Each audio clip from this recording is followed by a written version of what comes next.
Everyone has an opinion about Canadian federal politics. Oh,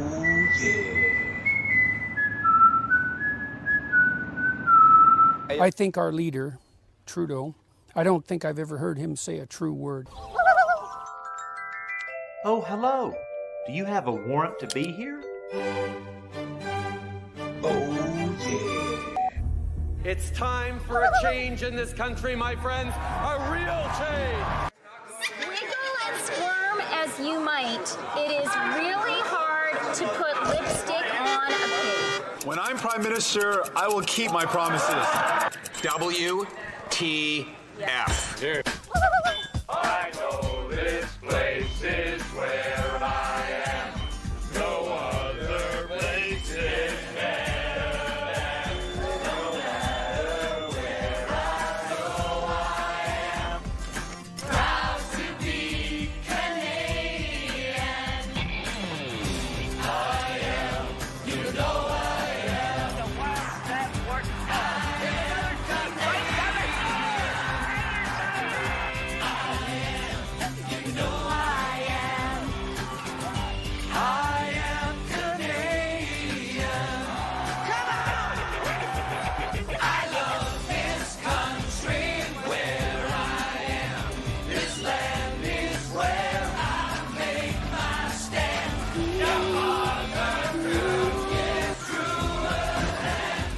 Go ahead on the point of order. We call. You can, Ms. Khalid. I've recognized Ms. Khalid. Gentlemen, beam me aboard.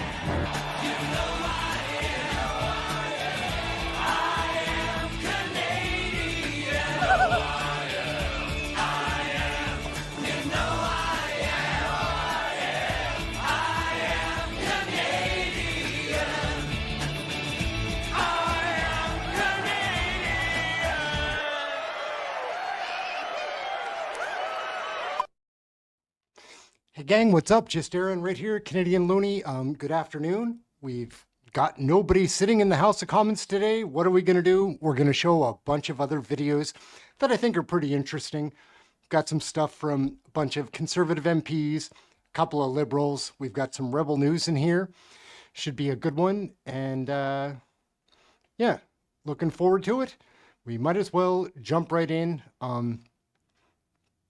I did make a video this morning about Randy BOISSONNAULT, and I guess we could take a quick peek at that. I don't want to show it on the live because I haven't dropped it online yet. So, yeah, it's going to be a bit of a challenge. I have had some people in the comments saying that they find the comments going up from the chat distracting. I question those. I question those comments, like they're not in the way. Anyhow, can't please everybody all the time, so I guess I'll please myself.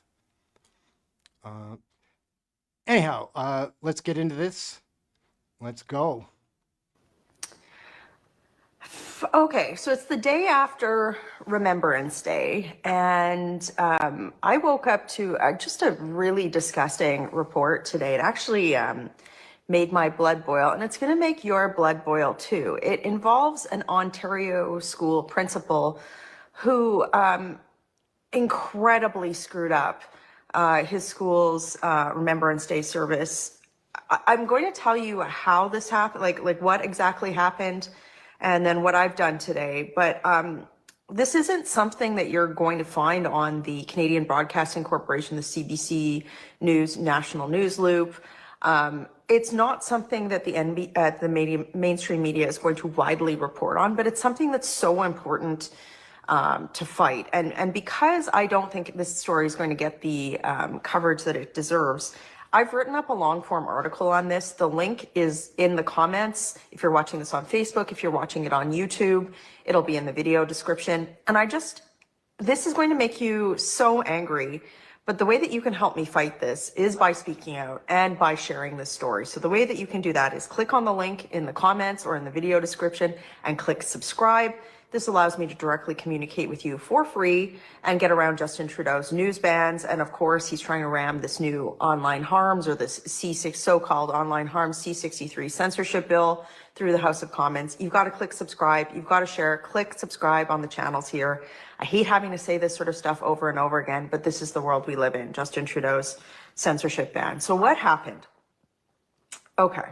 So this story really shows how far wokeism has eroded the institutions that are supposed to, keep our democracy and our pluralism safe. And in this case, it was a public school. So this morning I woke up to reports of an Ontario public school principal, his decision to politicize his school's Remembrance Day ceremony. But even more egregious was the reason he used to justify this decision. Now, I don't think that what you're about to hear will surprise anybody, because a sizable portion of Canada's education system has fallen prey to a homogeny of woke thought that probably wouldn't think to even question this man's incredibly stupid decision. In fact, I think it was probably encouraged, and it will be defended. But enough of this.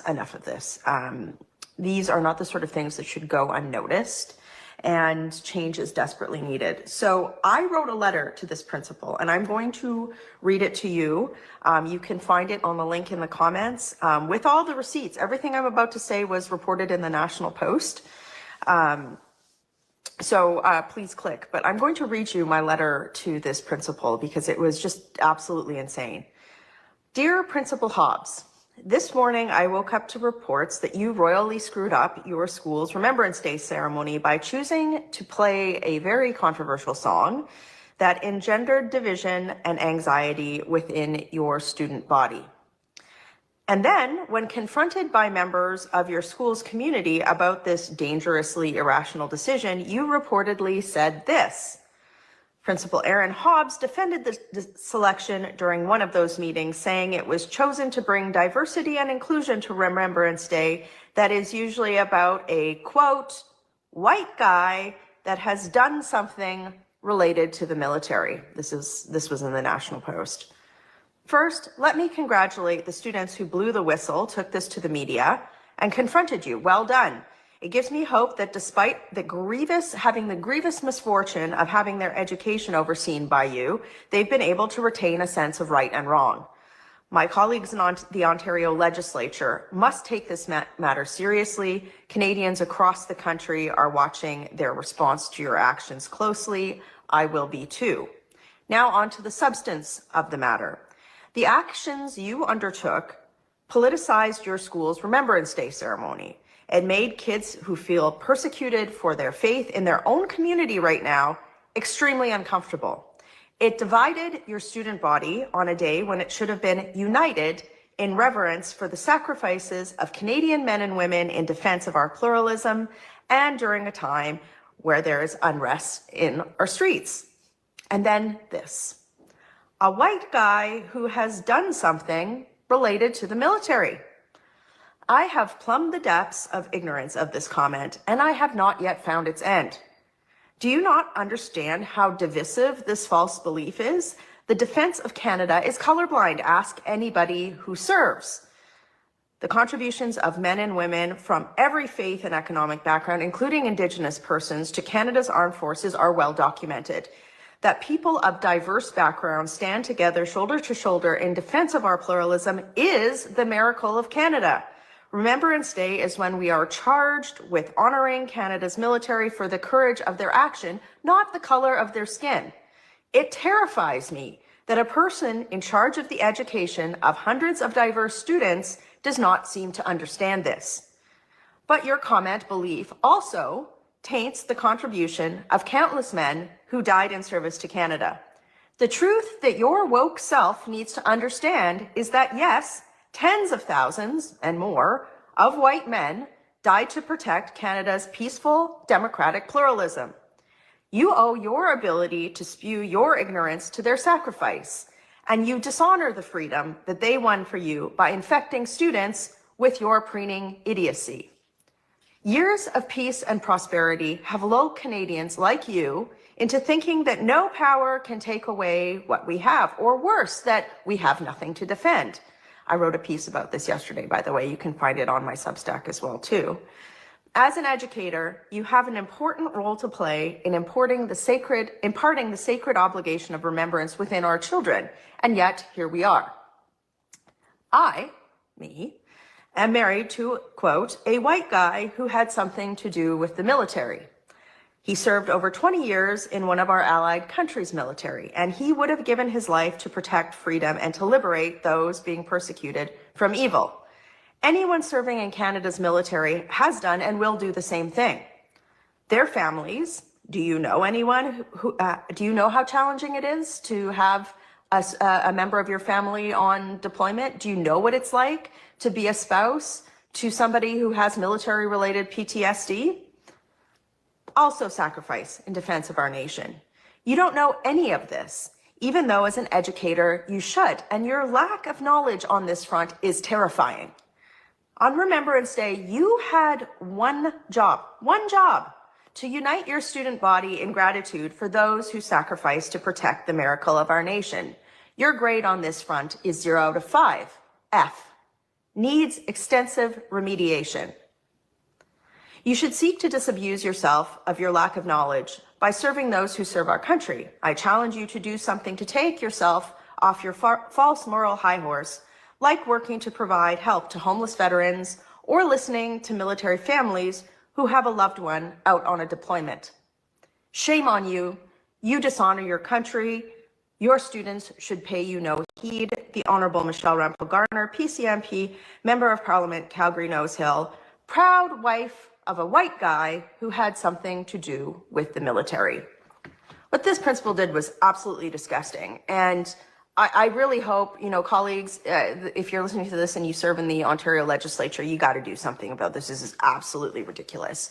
But for those of you who are watching here today, make sure you share this video. I would like to think that this is something that everybody in Canada could agree upon. What this guy did was absolutely disgusting and is a disservice to the honor and promise of Canada. I mean, we could share different political viewpoints on policy, but to do something like this on Remembrance Day, to divide kids who are there to learn about the sacrifice of Canada's military in defending our freedom, no. But this is what wokeism does, right? It makes it seem that something like this is okay, but we have to make sure that people know it's not okay. So I ask you to do this. Share this video, click subscribe. The link in the comments has this letter. It has the link to the original National Post article, and get the word out. We have to fight back. This is this is disgusting, right? Right? Yes. It should. So, I can't, especially look, I don't talk about my personal life very often on this channel, but my husband served in the military and he's a white guy. And you know what? There's many other people in this country who are white guys who served in the military. And there's a lot of other people of every different faith, every ethnicity. And I know that when they serve together, they don't look at the color of each other's skin. They look at each other as Canadians, and they know that there's something that's worth defending there. So shame on you, Ehren Hobbs. I find what you did absolutely disgusting. I denounce it. And anybody who goes to his school, don't listen to that guy. It's not worth your time. Working hard for you. Have a great day. New documents reported in Politico today reveal that Tom Clark lied during his appearance before this committee. We know that he personally complained that his taxpayer-funded residence wasn't up to his standards because it didn't have a luxury kitchen or the perfect floor plan. And after Tom Clark complained, Justin Trudeau rewarded his friend and media pal with a new luxury condo at 4 times the cost to taxpayers. So to Canadians who are watching, Justin Trudeau and Tom Clark fleeced the taxpayers and they tried to cover it up. So Minister, do you think it's appropriate for Justin Trudeau to have awarded his media pal, Tom Clark, with such a flagrant waste of tax dollars, especially during this cost of living crisis that we're facing? So before you interrupt me, because I know, Michael, that's a strategy you use, I really think that there are 3 things. First, I think that, Canadians are getting good value for money because there will be $7 million in Canadian taxpayers' savings. Second, you know, the process was respected at all times. And thirdly, I profoundly believe that more than ever, as we're going through, the American people are going through an important election today, we need to invest in our presence in the US. So I really hope, Michael, that you agree with me, because I know your riding is next to the US and you have 2 bridges that permit fantastic workers going through it, truck drivers, exporting and importing millions of dollars every day between Canada and US. I want EhrenEmm TV.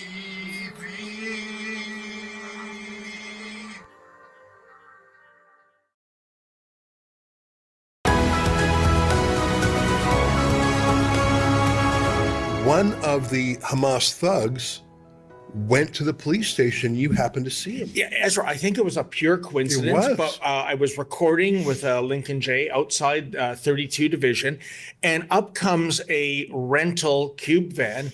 And very much like the one, remember about 5 years ago, the Alec Manassian rampage, that's where 32 Division is, in that section of Yonge Street where this incel ran over, I think, 13 people he killed. And so so that, just seeing that van there with this guy in it gave me bad vibes, but that's besides the point. He gets out of the van. This is the guy, the chief one who was assaulting me, Ezra. Do you know his name? I do not, but I'm sure we can find that out. Yeah.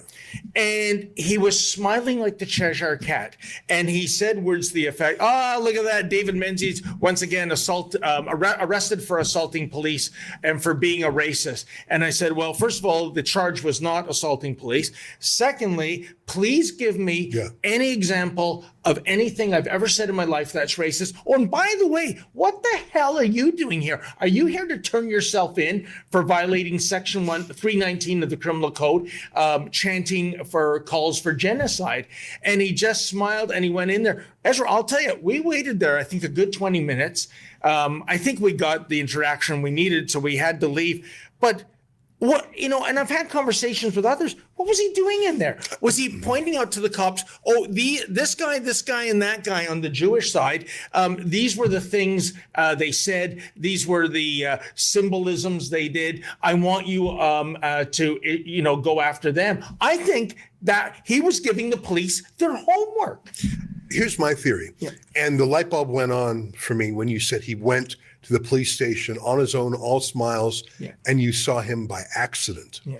I'll just leave by noting, not a word from any of the so-called freedom of speech groups on the left, not from the Canadian Association of Journalists, not from Canadian Journalists for Free Expression, not from PEN Canada, not from Amnesty International, not from the Canadian Civil Liberties Association. They're all con men. They all claim to support freedom of the press, but only when it's their favorite left-wing reporters.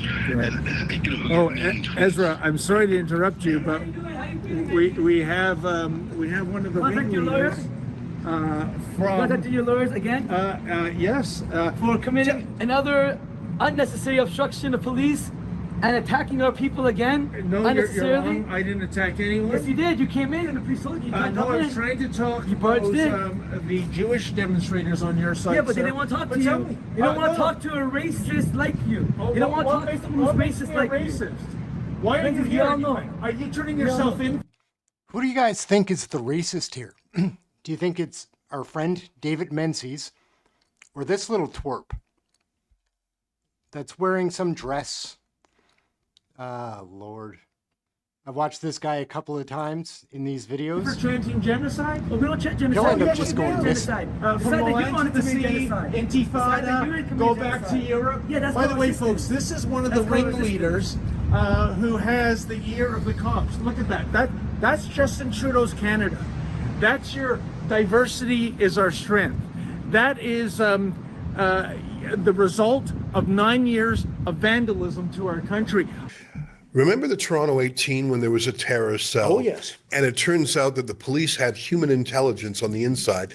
I forget the name of the particular turncoat, but there was a Muslim activist who for hundreds of thousands of dollars, he was paid literally hundreds of thousands of dollars by the RCMP to give names of his fellow Muslim activists to the cops.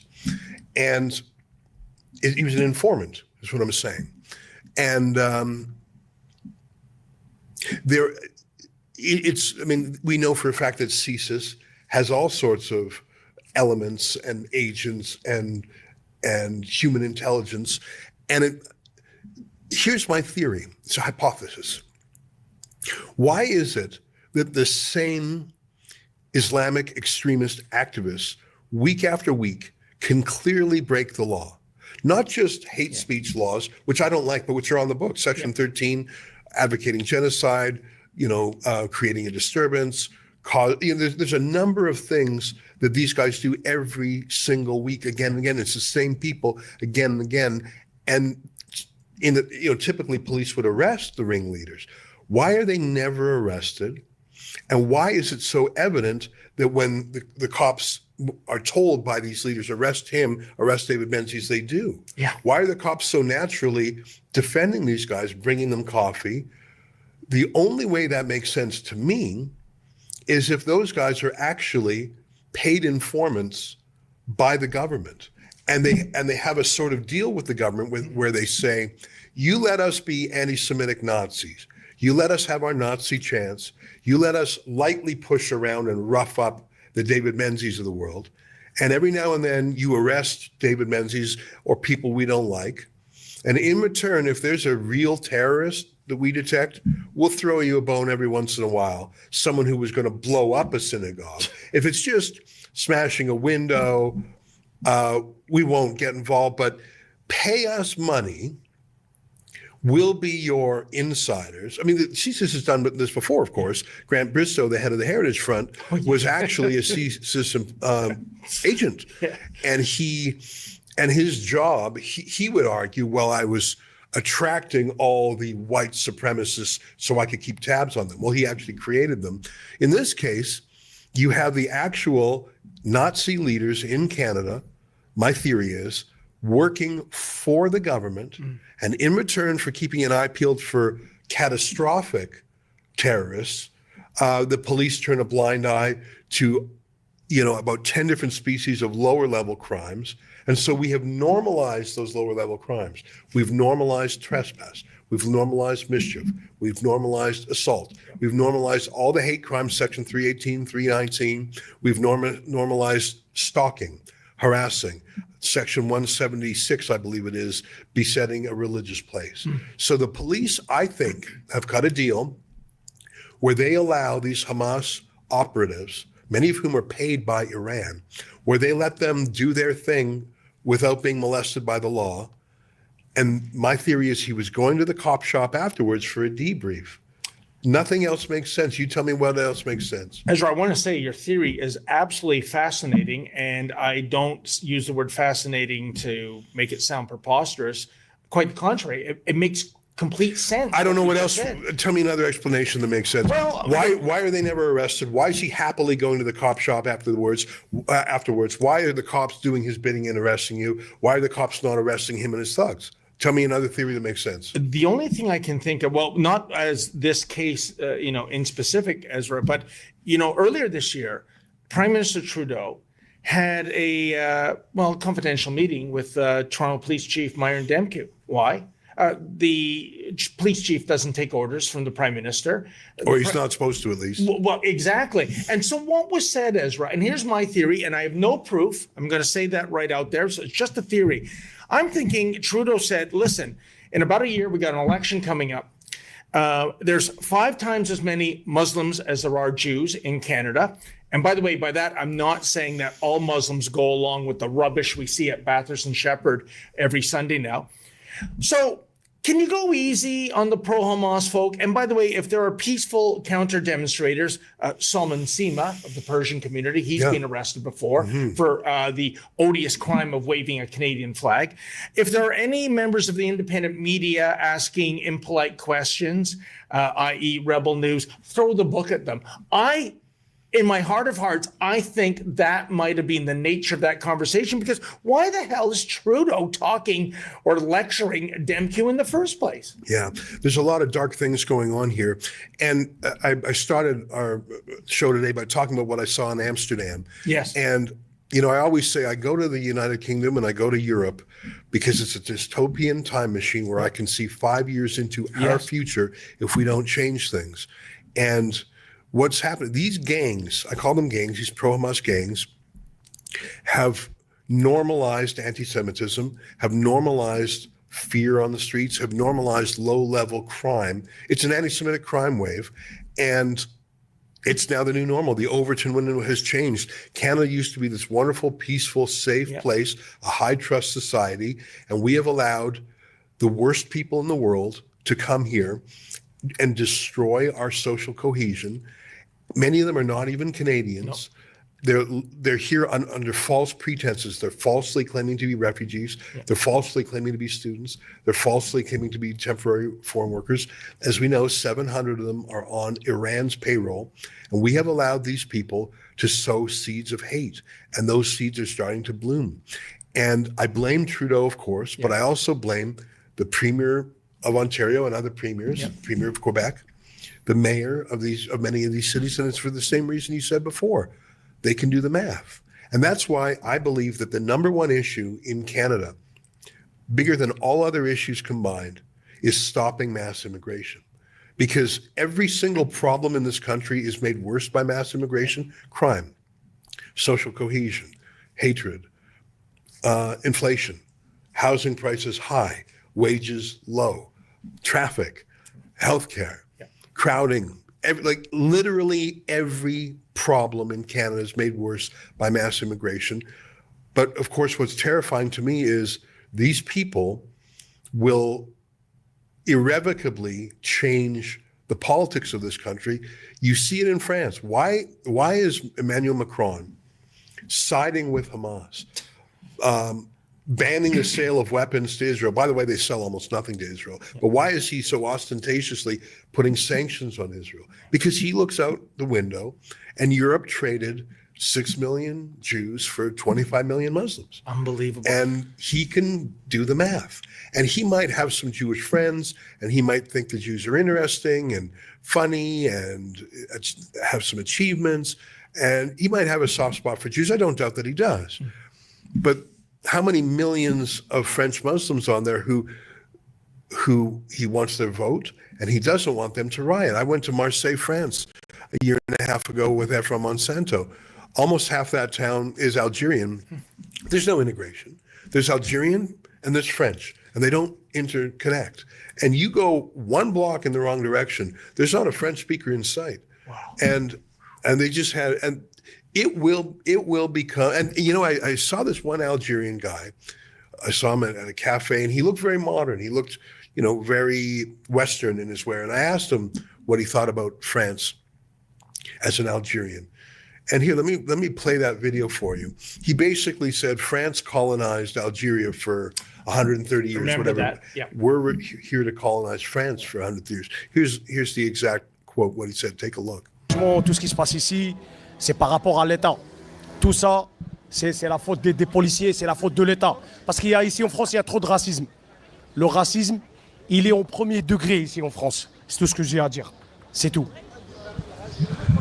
Pourquoi millions de musulmans immigrés à France si France est raciste?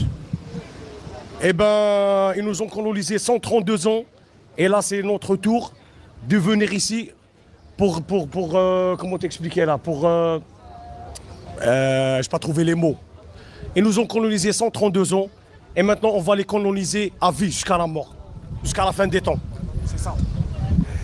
Est-ce qu'il y a une solution? Comment allons-nous à paix, à victoire, à une solution à justice? How? Comment? Justice. Ici en France, il n'y aura pas de justice, il n'y a pas de justice, il ne va pas y avoir de justice. Tant qu'ils sont racistes, il n'y aura pas de justice. Tant qu'il y a le racisme, il n'y aura pas de justice.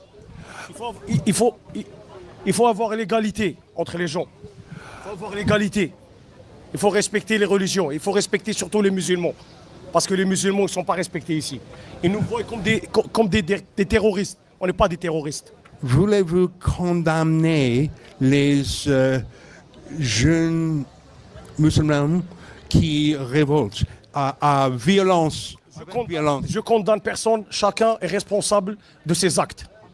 C'est tout. Je condamne personne. Chacun est responsable de ses actes. Avez-vous un message pour président Macron? J'ai pas de message pour Macron. J'ai un seul message. C'est que l'islam, c'est une religion de paix. Point barre. C'est bon. Merci beaucoup pour votre réponse. Thank you very much. I appreciate that. What's your name, your first name? Mohammed, comme le prophète alayhi salatu salam. Et votre famille a immigré à France? Ma famille vit en Algérie. Merci. Vit en Algérie. Et vive l'Algérie. Dans votre cœur, êtes-vous Algérie ou Français à première? Vive l'Algérie jusqu'à la mort. Tahia al-Jazair. Tahia al-Jazair, Tahia al-Jazair. So that's the brazenness in France. Sorry to interrupt there, gang. I just had a knock at the door, and it was a lady that's going to be seeking the federal nomination for this riding in the next election. Anyways, we tried to connect as quickly as possible. Back to the show. And we are on that path here. And what's happening at Bathurst and Shepherd is of larger interest than just people who live in Bathurst and Shepherd or Toronto or Ontario. It is a template for what will happen. The rule of law will not be given to Jews or journalists. The law will be bent for political reasons or reasons of intrigue that we don't know about. Violence will be normalized. The low trust society will destroy what was great about Canada, and we will have no-go zones. We probably already have no-go zones in Canada. Anyhow, back to your arrest. But you know what, Ezra, if I may, because you said a lot there, and it's incredible content. Two things. One is, I think you're off on the timeline that we're maybe 5 years away, which is to say, if a national Israeli soccer team flew from Tel Aviv to Toronto and they had a friendly with Team Canada at BMO Field here in Toronto, are you telling me that the pro-Hamas hooligans are not going down to BMO and looking for the members of the team, their supporters? I completely see that. I don't think that's 5 years away. Secondly, with mass immigration and the type of immigrants we're getting, I think what we've seen in the past year in the streets of our once great Dominion is how official multiculturalism has been a failure. And I even see people on the left saying that. It used to be you can come anywhere in the world to Canada. You can pursue the Canadian dream. You can take advantage of our social programs. You can be a Canadian citizen. All we ask in return, be good, obey the law. Don't bring age-old hatred here. But what do we see now? And it's not just with the Hamas situation in Brampton, sneaky Patrick Brown city. You're having showdowns of Sikhs versus Hindus on a continual basis now. I think the unspoken quid pro quo of come here and pursue our dream, but behave and don't import age-old feuds, I think it's been a failure, and the proof is in the pudding in the streets every weekend. Ezra. Yeah. Charles de Gaulle, the French leader, French chauvinist, I would say, the personification of so many French things. He was asked, can a foreigner ever become a Frenchman? And he said yes, in small numbers over time, because you have to be completely soaked in Frenchness. You have to be marinated in it. You have to live it and love it. There was a candidate for president. There was Macron, of course, who was successful. There was Le Pen, who was in second place.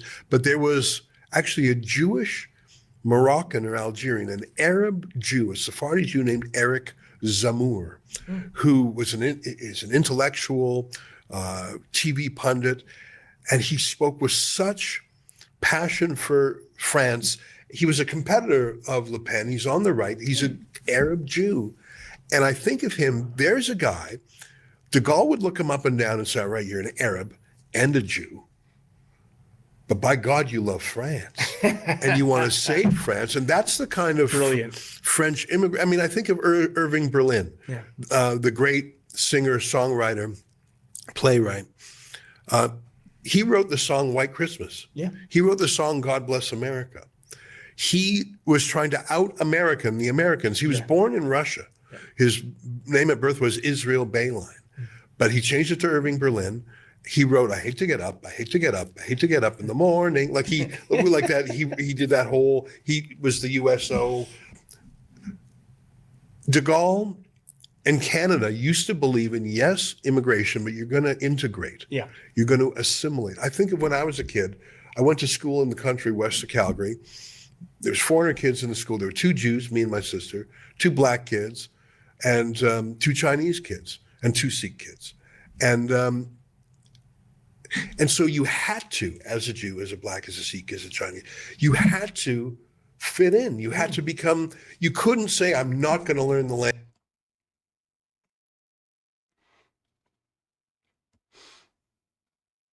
language. No, I mean, my family came over in 1903.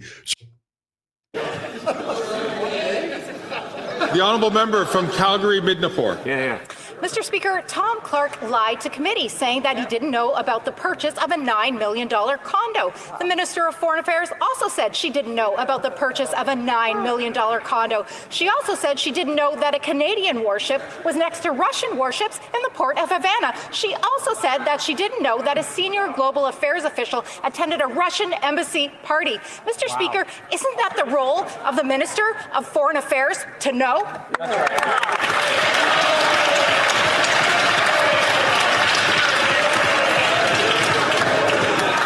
The Honourable Minister for Foreign Affairs. I know I have a lot of time for the member opposite because she used to be the consul in Dallas, and she knows how much it's important to be investing in her diplomatic network in the U.S. So of course we'll continue to do so. We'll continue to invest across our continent, across also the U.S. because if there's one country in the world who knows about the Americans, who knows about the U.S., it's Canada. Good job.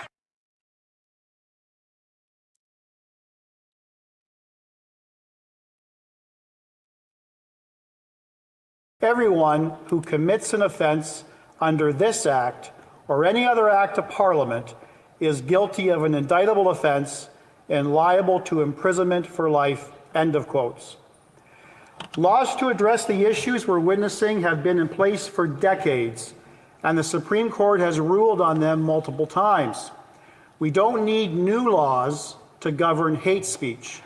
This government needs to grow a backbone and enforce the laws as they stand. Earlier this year at the Justice Committee, the Justice Minister openly admitted that Bill C-63's new hate crime offense could apply to any offense, as long as it's hate motivated. He said the bill's sentencing range covers everything from minor to serious crimes, but that judges, handpicked by this government, will make sure minor offenses don't receive harsh sentences. However, by leaving this to the courts, this government is being reckless. We can't rely on vague promises that the judiciary will fix a poorly drafted bill.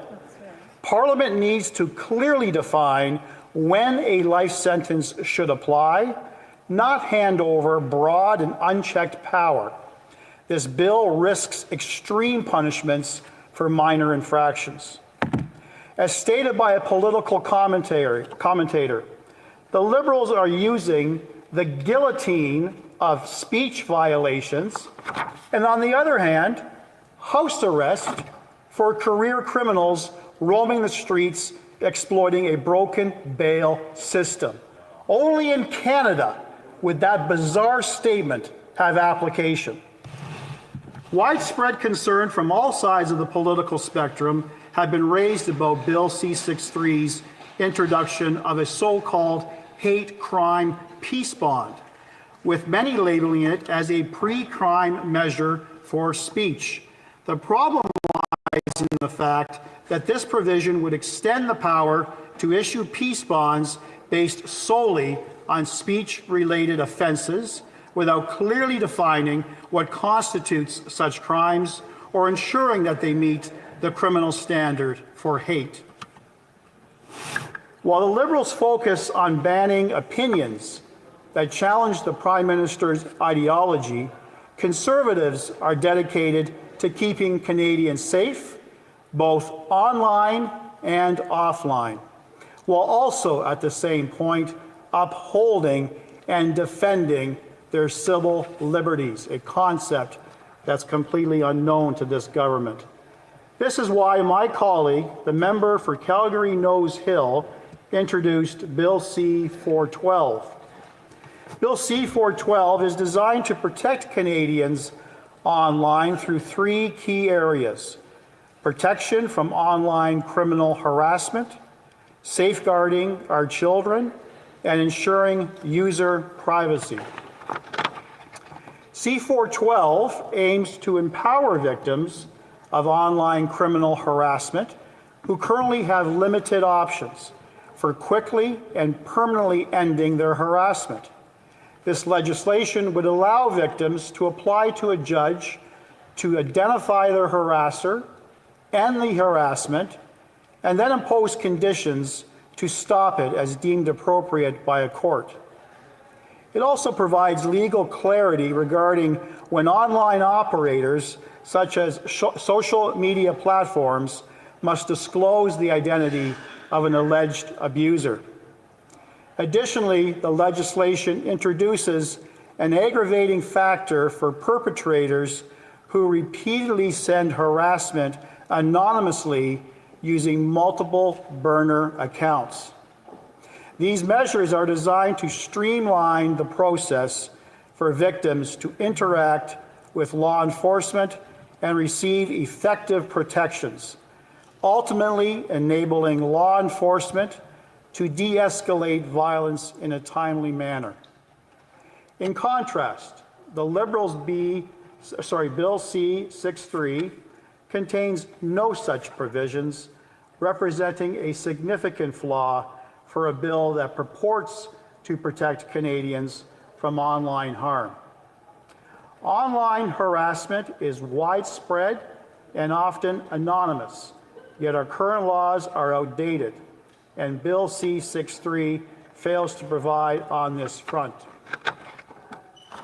In addition, Bill C-63 fails our children by delaying protections and relying on an unclear regulatory process. In contrast, Bill C-412 takes proactive measures by imposing a clear duty of care on online operators. The bill seeks to establish a novel set of checks and balances between the government, operators, and parents to keep children safe online. Under C-412, existing government regulators, law enforcement, and the judiciary will ensure operators follow their duty of care to keep kids safe online. Operators would be formally required to ensure they keep kids safe under a clear set of guidelines. Parents then would have all the tools needed to understand what their kids are doing online and then make informed decisions about what types of permissions to give them for their online use.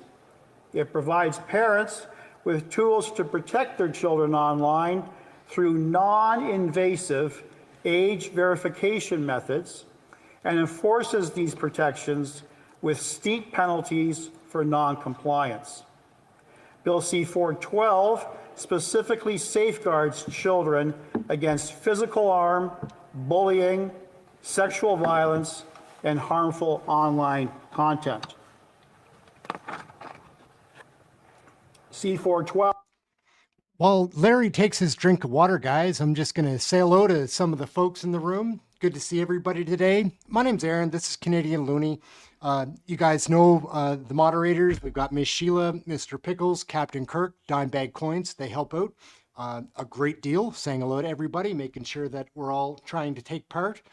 And yeah, in the chat room, people that I can see here on my list, we've got Two Flips, What's Up Brother, Annie G, Bixby99, Bob Boom, Campfire Girl, Canada RV, good day, myself, Cecilia Crocker, what's going on? Cicely Bardol, I didn't see you yet in the room. Good to see you today. Eleazar de Louis-Guazan, how are you? Gordon Meyer, what's up, buddy? Good to see you. Gus Papas, what's shaking, man? Janet Nunn, Jennifer O, how are you, ladies? Kenzie Kraken, what's up? Captain Kirk, beam me up, brother. LJ, what's shaking? Mike Duncan, good to see you, man. Nobody's home, what is going down? Mr. Pickles, how you doing? Patty Zadow, Tadow, how you doing? Possibilities are endless, always a pleasure. Rapunzel, what's going on? My man Rory Kennedy, what's shaking, baby? Thomas, how are you today? Time's ticking, how are you doing? Vamp Fashions, good to see you back, welcome. And again, Avid Gamer, Arnold Schmidt, what's shaking? Yeah, that's who I can see in my list now, so we'll get back to the show. We'll let Larry go on about this C-63, which is a nasty bill for folks like ourselves that participate in chat rooms. We'll all be sharing, hopefully we'll be in the same prison and can do a live show, like actually without the internet, actually just do it in person. Huh. Anyway, back to Larry.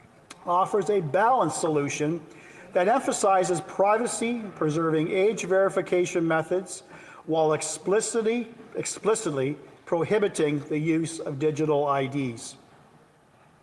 Many Canadians are concerned about privacy and the misuse of digital IDs. Bill C-412 ensures that digital identifiers cannot be used for age verification. Meanwhile, Bill C-63 leaves privacy concerns unaddressed and lacks clear prohibitions against the misuse of digital IDs. Bill C-63's vague regulatory framework allows for excessive bureaucratic oversight, creating opportunities for tech lobbyists to manipulate the process behind closed doors. Instead of providing immediate protections, it pushes key decisions into an opaque regulatory future, prioritizing the interests of big tech over the safety and well-being of Canadian families. By failing to effectively tackle online harassment and leaving significant gaps in protections, Bill 6.3 reflects a government more concerned about creating a facade of action than genuinely, actively safeguarding Canadians' rights and safety.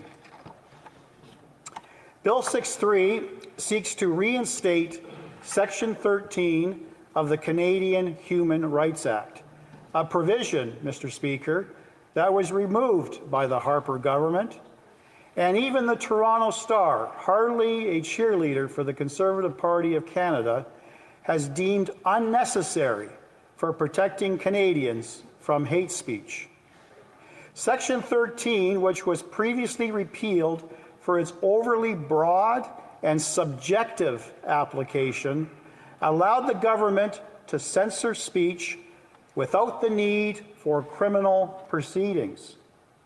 Reintroducing this section would open the door to an extrajudicial system where vague definitions of hate speech could lead to a chilling effect on free speech. The new Section 13 would make communication of hate speech by anyone on the internet or other means of telecommunication subject to the jurisdiction of the Canadian Human Rights Complaints Mechanism.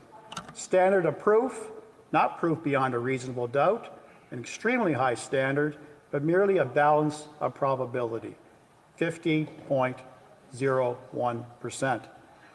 This is not only dangerous, but deeply flawed, as we've already seen the consequences when the Liberals attempted to appoint an arbiter under C-63, who had previously argued that, quote, terror was not an irrational approach, end of quote.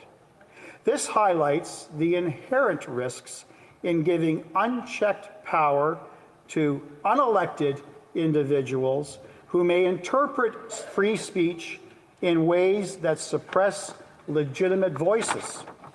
Section 13 would also pave the way for dangerous precedents like life sentences for hate crimes without proper legal thresholds. The Liberals have failed to provide evidence that such extreme measures would be effective in preventing hate when the laws... Yeah, guys, so Larry has a lot to say on C-63. Mr. Pickles mentioned that it's hung up in the House, and I believe that it is. I think a whole bunch of things are hung up in the House. Thank you very much, Madam Speaker. And it's unfortunate that I have to rise to speak to this issue. This could have ended days ago had the Liberal government capitulated and shown the documents that they are obviously very frightened to show Canadians of the level of scandal that is in those documents. Because what we are now facing as parliamentarians is a Parliament and a House of Commons and a government that's in complete crisis. That the lengths of this Prime Minister will go and his office will go to cover up this latest scandal is incredible. To basically shut down Parliament and not have any government business happening just to protect your own hide, I think is very disingenuous to the members who are here, as we are here representing our constituents, but certainly every Canadian who is expecting better of their government. Now, for all of us as parliamentarians, we represent those constituents who elected us, those families in our ridings who put their trust in us to be here to represent them, and it is their privilege that we are demanding be honored. The Speaker has ruled that the Liberal government should be handing over the documents to show that Canadians can make that decision for themselves and determine the level of, if there should be accountability, if there is scandal, that it certainly seems that the whistleblowers and those who have highlighted $400 million in misappropriated taxpayers' funds, Canadians have the right to see those documents, and Canadians, those who elected us to be here, have the right to make that determination. Because what's at stake here, Madam Speaker, is accountability in this House. The House of Commons, where transparency and trust for all of us should be paramount, not just for the government in power. And they are wielding that power as a sledgehammer over this House of Commons and certainly over Canadians. Because oversight and transparency, I would think all of us would agree, in Parliament is paramount to ensure that that trust in Canadians and what we do here is upheld. And certainly I don't think that that's happening right now as the Prime Minister and the Prime Minister's office is refusing to comply with a decision by the House of Commons and certainly the Speaker to produce those documents, and that the government is doing everything they can to hide that from Canadians. And this comes at a time, Madam Speaker, when Canadians are frustrated, they're angry, they are struggling to make ends meet every single day when you have more than 2 million Canadians visiting a food bank in a single month. Food insecurity in Canada up 111%. Food inflation in Canada 36% higher than it is in Canada or in the United States. While Canadians are struggling, the Prime Minister and the Liberal NDP government is taking Canadians' tax dollars and lining the pockets of their friends and insiders. While we have hundreds, if not thousands, of homeless encampments popping up all across Canada, where I know in Alberta the food bank use is up more than 35%. That's in Alberta. And I've heard similar stories right across Canada. We saw a report the other day in Mississauga, food bank use is up 60%. So while Canadians are struggling just to put food on the table, the Liberal government is lining the pockets of themselves and their friends with Canadian taxpayers, the dollars of Canadian taxpayers. The level of this scandal is like something I don't know many of us have ever seen before in Canada. Because the RCMP Commissioner has confirmed that the Prime Minister's hand-picked directors in what we call the Green Slush Fund are already under criminal investigation. 9 Green Slush Fund appointees have been implicated in funneling this $400 million to their own companies. And the chair of the Green Slush Fund was chosen, handpicked by the Prime Minister, even though he was warned multiple times of a conflict of interest. Well, once again, the Prime Minister gets his own way and doesn't care about a conflict of interest or the integrity of his government. And the Prime Minister's hand-picked board of directors was funneling $400 million of taxpayer money to their own companies. Like, that is unbelievable. And it didn't happen a couple of times. It happened more than 180 times. Like, the blatant disregard for conflict of interest, for ethics, for integrity, but for the sanctity of a taxpayer dollars is just unreal.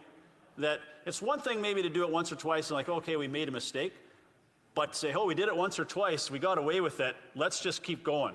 Let's see how far we can get with this. And they did it more than 180 times. And what we have now is the Liberal government not only defying an order of this House to produce those required documents and turn them over to the RCMP, but they're now obstructing justice by refusing to cooperate with that RCMP investigation. The Liberals are deliberately trying to distract and delay by wanting to send this to committee, wasting more time and more energy instead. Hey gang, a little dry there. I'm a big John Barlow fan for sure. Not going to make anybody sit through 20 minutes of any one of these guys this afternoon. So somebody mentioned in the comments they like Ferrari, and I don't remember showing a Ferrari video on here this week. So let's take a peek. To our witnesses, we certainly wouldn't want to bring you here and tell you how the legal system is working when it's clearly not, which is what it just feels like a Liberal member just did to you. And I think that's the whole point, right? Like it comes back to the same point that I asked you. Why would a woman or anybody who's a victim or survivor come forward when they know nothing is going to happen? And why would an abuser stop doing that if they know there are no consequences? This is all law. This is everything you've said today, Kate, is to the point of there is no consequences in this current justice system. There is nothing in place to stop someone from actively going out and murdering someone in broad daylight. In broad daylight. Like, I don't know how more serious we can get today, folks. Like, so to sit across the way with the Liberal member and to say, oh, well, let's go into the weeds here. C-75 is doing a great job. It's not. It's not working. People are dying. Let's cut it and do what is happening here. C-75 was supposed to make it better, and it's made it worse. The stats are here. That is cold, hard facts. So I guess I would turn to Miss Alexander again. And I think one of the things people don't understand is Jordan's rule. How could you have somebody who literally bludgeoned you, in your words, almost to death? You have video evidence. He's out on bail for $500 the very next day. Is that the only time he's ever served? Yes. And it is thrown out. The entire case is thrown out, and this guy is walking free. Explain that to people at home, because it makes no sense. Nobody understands it, because I have spoken to judges and prosecutors in America, and they say, what are they doing? What are you guys doing up there? It's a national embarrassment. And the criminals know this, which is why they park themselves in this country, which is why Canada is 4th in the world for human trafficking, which is why we're seeing such staggering numbers into the hundreds of percent on increase. And all these stats are people. All these stats are people like me, are your sisters, or your siblings, are your relatives, are your neighbors. And currently and for so long, there has been no justice system in this country. And I'm really sick and tired of having to repeat this when it's so blatantly obvious, because I am losing a sibling, a survivor sibling, every single day. I can't handle the phone calls anymore. The text messages, the Facebooks, the emails. Hey, she's dead, or hey, he's free, or hey, he's out on bail, or I have 38 charges against him, but he gets permission to see my child. And he just raped me and impregnated me again. I'm not kidding you. This is what's happening in this country. They keep doing it because there's nowhere, you don't put them in custody. There's no consequences. I want to ask the most dangerous time. You know, there was a bill put forward by a senator whose own daughter was murdered, and it was Bill S-205, and it was that vulnerable period of when the abuser is charged and is then let out on bail or a surety. That is, would you say, Ms. Walker, the most vulnerable time for violence and potential murder to happen? I think the most dangerous time for that to happen is at the time of separation. But yes, the criminal justice system's failure also impacts the ability of women to seek help. So when you have a situation where somebody has been incarcerated, you know, overnight or whatever it is, and then is released, even if they're released with an order that they have to stay, you know, 25 meters away or whatever it is, we have abusers that sit on that line of the 25 meters and watch the woman come and go. She is never safe, and a peace bond is not even worth the paper it's written on. So and this is what women and girls are facing. And that bill, they wanted to give the authority to the survivor so that she or whomever, men are victims of this as well. Let's point that out.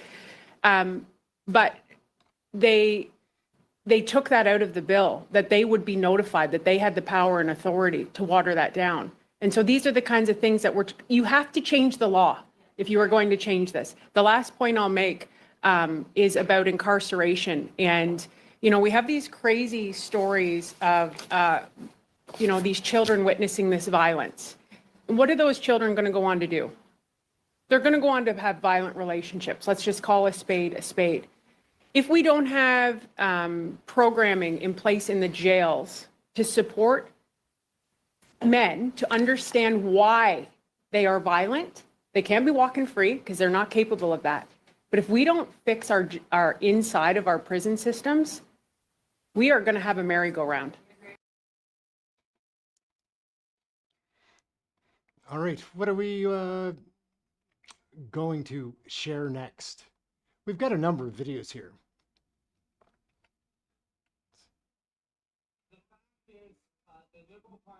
Oh, this is an interesting one. Yeah, let's take a peek at this. Bit of a blast from the past. This is Shelby Camp Newman. Let's take a peek. She's fun. The Liberal Party is always following all the rules and the values that Canadians expect in terms of openness, transparency, and accountability.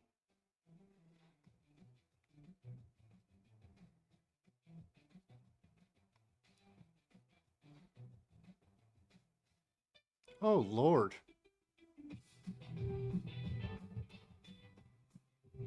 Sorry, gang. I don't know what I screwed up there. Screwed up something.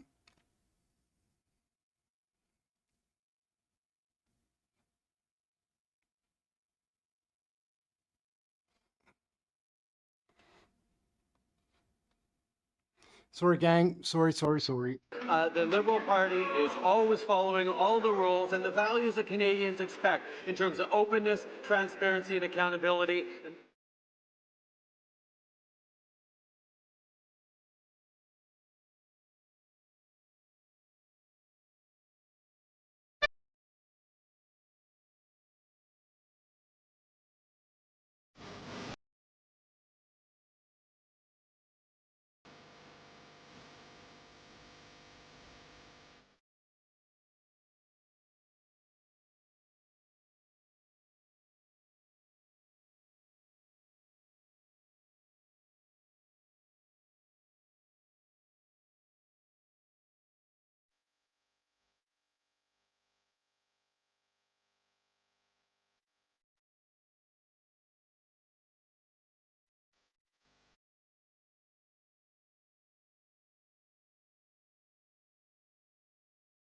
Mr. Holman. But you work for me. I'm a taxpayer. I'm a taxpayer. You work for me. Zero tolerance was interpreted as the policy that separated children from their If I get arrested for DUI and I have a young child in the car, I'm going to be separated. When I was a police officer in New York and I arrested a father for domestic violence, I separated that father Mr. from his Holman, family. with all due respect, legal asylees are not charged with any crime. When you're into the country illegally, it's violation 8 United States Code 1325. Seeking asylum is legal. If you want to seek asylum and go through the port of entry, do it the legal way. Probably not the right thing to say, but I was angry. Let me tell you why you're angry, because you or no one else in this room has seen what I've seen in my 34 years. You didn't stand in the back of the tractor trailer shot my 19 dead aliens that suffocated to death because the smuggler didn't care, including a 5-year-old boy. What do you think his last 30 minutes were like? I was there. I seen it, I smelled it, I saw it, and I had a 5-year-old boy at the time, and it changed me for the rest of my life. I've seen people who couldn't pay their smuggling fees get stabbed in the face 22 times. 31% of women are being raped crossing this border. Children are dying. Cartels are getting rich. Why am I angry? Because you haven't done anything to fix it. Nothing.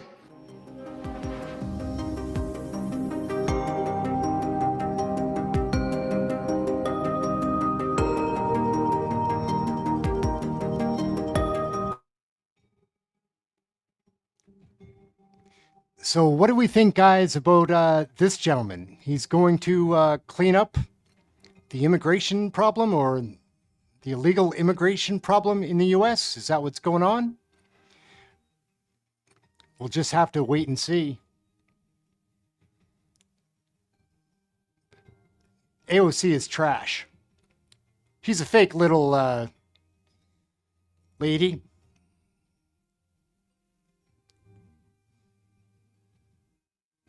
Of Japanese Americans, Mr. Holman. Father, do you have children?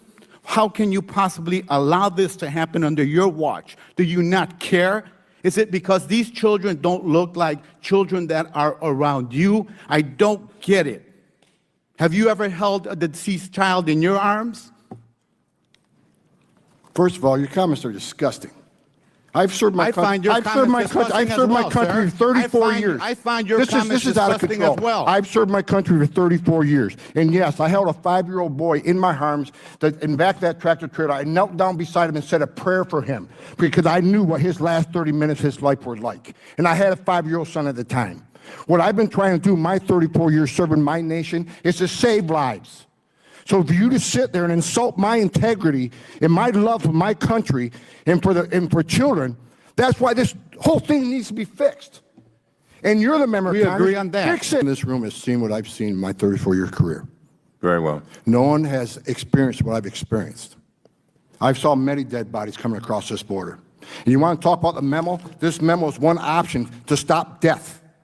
Not just about enforcing the law, stop death. If you want to legalize illegal immigration, good luck with that, because it's going to get a hell of a lot worse on that border. If you say, well, okay, from now on, there'll be no consequence, no deterrence. It's not illegal to come to this country illegally. More families would come. 31% women would be raped. More children would die. We're a nation of laws. If you don't like it, sir, change it. You're the legislator. I'm the executive branch, and I've served my country honorably for 34 years. And I will not sit here and have anybody say that I don't care about children because you're not the same color as my children. Thank you very much.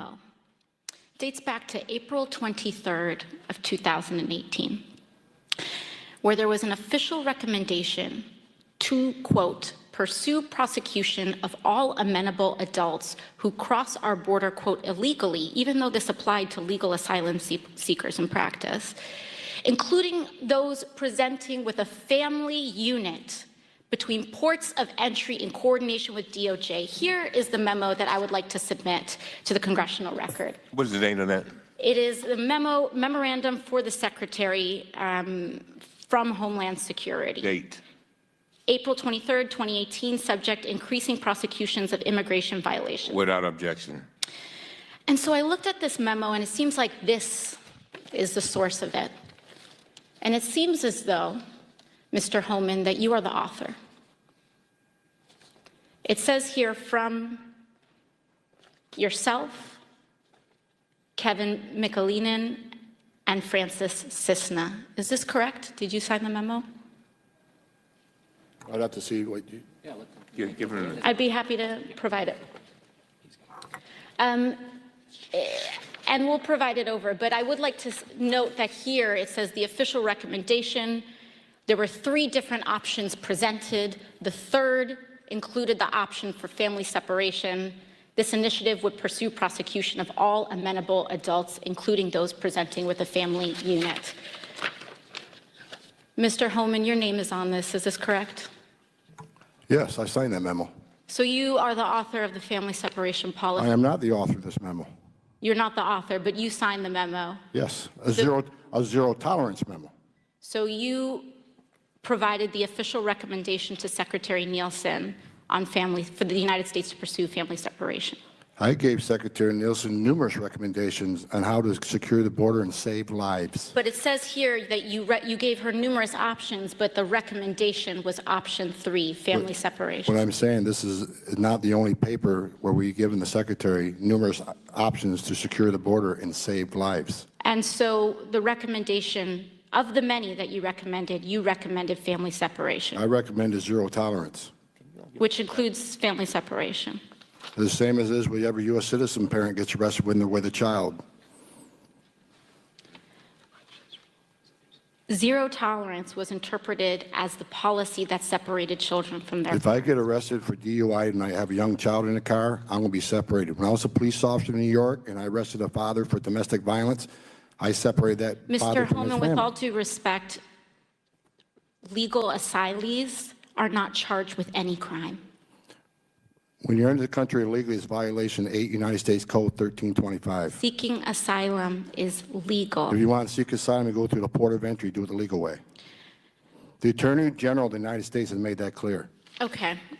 Mr. Holman, Look, please respect the chair and the authority of the chair. The time of the gentleman has expired. I've asked you politely to let me go beyond my time, and you let other people go beyond their time, but not to Tom Holman. He don't get me go beyond his time. Mr. Holman, we have This is approved a an circus. agreement This is a circus. between the Republicans and the Democrats with the ranking member. We increased the time of one witness, one member of Congress who was interrupted by a protest. That is done with the approval of the ranking member. Please respect the chair's authority. I respect the chair's authority, but the chair... Mr. Holman! You work for me. I'm a taxpayer.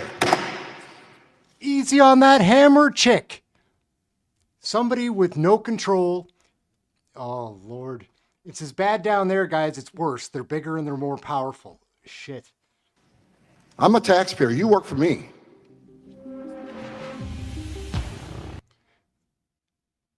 Pretty interesting video there, guys. How about this one? How about this one? This leaked video of new U.S. Congresswoman Alexandria Ocasio-Cortez. She's the youngest member to ever serve in the House. This video of her dancing was back in college and shared on social media, originally as an attempt to sort of discredit her. But Rachel joining us now, and whoever idea it was, it sort of backfired. It really backfired, Ben. So things go so quick on the internet, either in your favor or against you, and this in her favor. So yes, as Ben mentioned, this video was back. So NBC is a big time, contributor to the demographic propaganda. So they're going to love this. When she was at Boston University, it was a part of a larger video that was actually performed with a bunch of students. Take a look at Twitter, though. It says, well, AOC is officially done. She'll never recover from the world seeing her. Watch this video. Dancing adorably and having fun with her friends in high school. Now, we're told that this happened when she was in college, but still. Also, when Kevin Bacon did this, they gave him an Oscar. It was recreating different scenes from different 1980s movies. Keep that in mind. What's next? Revealing she secretly has the high score on an arcade cabinet of Miss Pac-Man in her home neighborhood. Let's take a look at a couple more real fast here. You see, I keep watching the AOC dancing video and I can't find the problem. She's having fun. She has friends. She likes music. GOP is threatened by her because she represents every demographic they struggle with: young people, women, people of color, while making Dems look cool and fun. And lastly, you can see every time they try to take her down, she just gets cooler. So really, regardless of your feelings on her, what you think, what you like, this video really, though, Ben, is showing that she was carefree. She was in college. She's So we're going to wrap up right there, guys. I'm out. Thank you all very much for watching. Ehren, Canadian Looney, like, share, subscribe. We've got 2 more days of getting through videos where Canadian Parliament's not sitting. I try to steer away from American politics, and I will be doing that. This isn't an American political channel. Sometimes we've got to watch because we'll be affected by these guys. Anyhow, thank you all so much for tuning in. Ehren, Canadian Looney, like, share, subscribe, get notified. If you have any suggestions for the channel, leave them in the comments, not in this chat room, in the comments of the videos. And I do have a couple of fun videos to show tonight. So like, share, get notified, and leave a comment. That is it. We're going to wrap up. Thank you all so much for tuning in. It's good to see everybody today. Thank you so much, Kirk, Sheila, Mr. Pickles, Dime Bag Coins, and everybody that showed up. There's a great chat room here. That's it. Consider a membership, guys. If you want to see your comments, it's going to be an exclusive membership thing starting next week. And that is it. $2 for a membership, guys. If you're interested in seeing your comments, that's it. Anyhow, thank you all so much for watching. Ehren, Canadian Looney. You should do exercises. That's important to our good health. And friends, tomorrow we are going to be visiting with a fisherman who will tell us about his very enjoyable hobby. Now, I would like to see you all through our magic mirror. Romper, bumper, stomper, boo, tell me, do. Magic mirror, please tell me today, did all of my friends have fun at play? I see all of my friends in Alberta. It's nice to see you. And I see Dan and Vivian. I see Marlon and Mona. I see Catherine and Harley. I see Anne and Elizabeth and Jane. I see Bert and Nicole, and I see you too. I hope to see you tomorrow, right here in Romp Room. Bing bong, knock knock, hey daddy do. Bing bong, tick tock, bebop boom. Kick off your weekend with exciting CFL action when the Edmonton Eskimos tackle the BC Lions in Vancouver. Tomorrow night at 10:30 on CFTO TV. Ding dong, knock knock, hey daddy do. Tip tap, pitter pat, granny cat too. Rooty toot, kimble, loopy loo. Bobbity stompity, romper room. Romper room and friends.